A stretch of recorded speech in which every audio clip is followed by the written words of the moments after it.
આગળનો એક પ્રશ્ન પૂછેલો છે કે 5 દેશ આપેલા છે. આ 5 દેશમાંથી કયો દેશ એવો છે કે જ્યાં લો બર્થ રેટ જે છે એ જોવા મળે છે, ઓછો જન્મદર જે છે, જન્મદર ઓછો જોવા મળતો હોય એવો દેશ જે છે એ કયો છે? અથવા તો એવો દેશ કયો છે કે જ્યાં વૃદ્ધ લોકોની સંખ્યા જે છે વધુ જોવા મળતી હોય, અથવા તો પોપ્યુલેશન વસ્તી જે છે એ ડિક્લાઇન ઘટતા ધોરણમાં હોય? તો આનો જવાબ પહેલાં હું તમને કીધું, જવાબ આનો આવશે ઇટલી, જાપાન અને સાઉથ કોરિયા.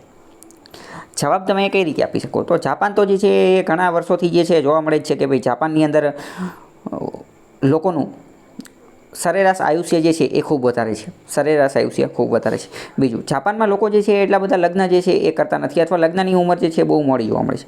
જાપાનમાં વૃદ્ધોનું પ્રમાણ જે છે એ ખૂબ વધારે જોવા મળે છે. જાપાનની અંદર એક જોબ તો એવી પણ જોવા મળે છે કે તમારે શું કરવાનું કે highest paying job, one of the highest paying job કઈ છે? તો કે વૃદ્ધોની સાર સંભાળ રાખવાની, કેર. કેમ? કારણ કે અહીંયા એજિંગ પોપ્યુલેશન જે છે એ વધારે છે. બરાબર, તો જાપાન જવાબ આવશે. બીજું, સાઉથ કોરિયાની અંદર પણ સેમ આ જ જોવા મળે છે, કારણ કે જાપાન અને સાઉથ કોરિયા એક રીતે જોઈએ તો પાડોશી પણ છે, આજુબાજુમાં જ આવેલા છે. તો બંનેનું કલ્ચર જે છે એ થોડે ઘણે અંશે સમાન છે, એકદમ સમાન છે એવું ન કહીએ, પણ થોડું ઘણું મળતું આવે છે, પહેલી વસ્તુ. બીજી વસ્તુ વાત કરીએ, થોડા સમય પહેલાં જે નોર્થ કોરિયા જે છે, નોર્થ કોરિયા એના દ્વારા એક વિડીયો લોન્ચ કરવામાં આવેલો હતો, અને એ વિડીયો એવો હતો કે એને સાઉથ કોરિયાએ બેન કરી દીધેલો હતો. તો એ વિડીયોની અંદર કંઈક એવો જ મેસેજ કન્વે કરવામાં આવતો હતો કે નોર્થ કોરિયાની અંદર જે છે એ વસ્તી વધારે છે, વસ્તી વ્યવસ્થિત છે, ત્યાંના લોકો ખૂબ ખુશ છે, ત્યાં બધા સંયુક્ત પરિવારમાં રહે છે, ભાઈ બહેનને બધા વ્યવસ્થિત, માતા પિતાને બધા સંયુક્ત પરિવારમાં રહી અને ખુશ રહે છે. જ્યારે સાઉથ કોરિયાની અંદર કેવું છે કે સાઉથ કોરિયાની લાઇફસ્ટાઈલ એક તમે જોયેલું હશે કે કે ડ્રામા જે છે એ ખૂબ પોપ્યુલર હોય છે. કે ડ્રામાની અંદર રીતે તમે ધ્યાનપૂર્વક જોશો ને તો તમને ખ્યાલ આવશે કે સાઉથ કોરિયાની અંદર પૈસા છે, રોકડા છે, પણ મટીરિયાલિસ્ટિક લોકો જે છે એ ભૌતિકવાદ તરફ બહુ જતા રહેલા છે, અને શાંતિ જોવા મળતી નથી. સામાજિક સંબંધોની અંદર, માતા પિતાની અંદર, ઘરની અંદર, પરિવારની અંદર વ્યવસ્થિત શાંતિ જે જોવા મળતી હોય, ઇમોશનલ લાગણીના સંબંધોને એ બધું એટલું બધું ખાસ લેવલનું જોવા મળતું નથી. અને સાઉથ કોરિયામાં પણ લોકો જે છે એટલા લગ્નને એ બધું કરતા નથી.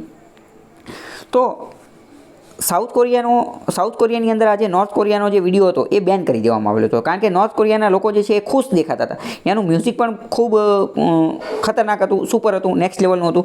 તો સાઉથ કોરિયાએ વિડીયો બેન કરી દીધેલો હતો. કેમ? કારણ કે અહીંયા જે પરિવારની અંદર જે ખુશી ને એ બધું જોવા મળતું હતું એવું અહીંયા જોવા નથી મળતું. ઇન શોર્ટ, તમે અત્યારે એટલું યાદ રાખો કે સાઉથ કોરિયા કે ડ્રામાને એ બધું ખૂબ ફેમસ હોય છે. તો સાઉથ કોરિયાની અંદર જે છે એ એજિંગ પોપ્યુલેશન, વૃદ્ધ લોકોની સંખ્યા વધુ જોવા મળે છે.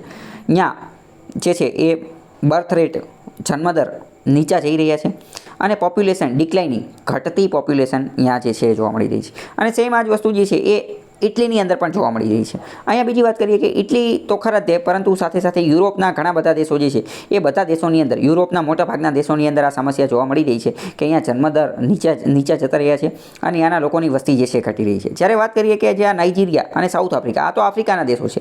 તો એશિયા અને આફ્રિકાના દેશોની વાત કરીએ, ખાસ કરીને તો આફ્રિકાના અને એશિયાના પણ મોટા ભાગના દેશો, તો ત્યાં તો પોપ્યુલેશન જે છે એ વધવા ઉપર છે. એક રીતે વાત કરીએ તો સાઉથ કોરિયા અને જાપાન એ પણ એશિયાના જ દેશો છે, તેમ છતાં પણ ત્યાં થોડુંક કોન્ટ્રાડિક્શન જોવા મળે છે. ઇન શોર્ટ વાત કરીએ કે વસ્તી ક્યાં ઘટી રહી છે, એજિંગ પોપ્યુલેશન ક્યાં જોવા મળે છે, લો બર્થ રેટ ક્યાં છે, તો કે ઇટલીની અંદર, જાપાનની અંદર, સાઉથ કોરિયાની અંદર. આ બધું તમને તાત્કાલિક એવી રીતે યાદ ન હોય, તમારે મેં તમને કીધું થોડુંક એનાલિસિસના એના આધારે જવાબ આપી શકાય.